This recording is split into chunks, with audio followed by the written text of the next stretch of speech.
iPadiga teatavasti kalkulaatori rakendust kaasa ei tule.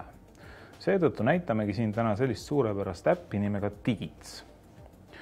Juba näeme, et oma sellise üsnagi modernse kasutajaliidesega erineb ta tavalistest kalkulaatoritest, selline kollane taust ja puhtad nupud.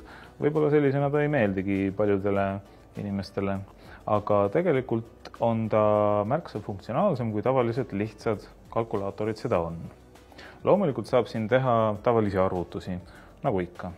Aga mille poolest ta eriline on siin kõrval olev nii-öelda teip. See on tõepoolest nimetatud siin teip, ehk siis nagu justkui mingi lint. Eesti keeles võiks ta siis olla kassalint. Siia salvestatakse kõik sinu tehtud arvutused. Kõik arvutused, mida ma siin ennem tegin, salvestati siia ja näidatakse siin.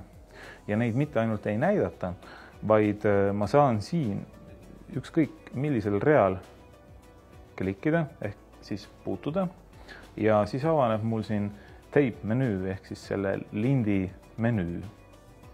Ja see menüü võimaldab mul teha muudatusi selles eelnevas arvutuskäigus.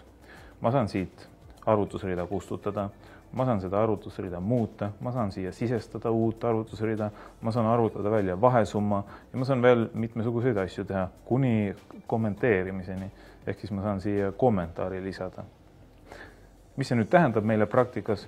Loomulikult seda, et kui me oleme pika arvutuskäigu ära teinud, siis märgates, et midagi on vahepeal läinud valesti, me ei pea tegema seda arvutuskäiku kõike uuesti. Me saame siit panna muuda ja nüüd kui 3 asemel oleks pidanud olema tegelikult 4, siis me saame selle 3 vahetada 4, panna OK.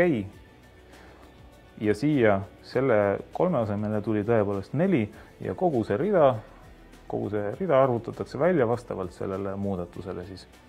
Asi läheb aga veelgi paremaks, sellepärast et ühe teibi ehk arvutuskäigu ehk kassalindi asemel saame me salvestada mitmeid. Puutume siin nuppu tape ja siin nuppu nimega browse.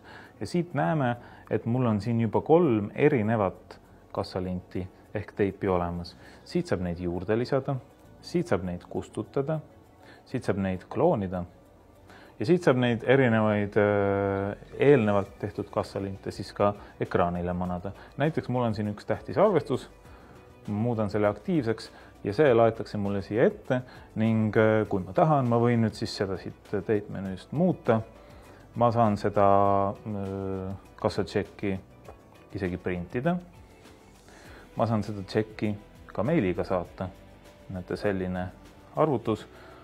On näiteks vaja seda kellelegi saata, siis ma saan seda teha. Digits on tasuline rakendus. See maksab iTunesis 89 senti ja on saadaval nii iPadile kui ka iPhone'ile. Ja lõpuks peab kindlasti ära mainima, et kui sulle ei meeldi selline kriiskav kollane taust, siis saab seda vabalt ka siit ära muuta, nagu ka kõike muud.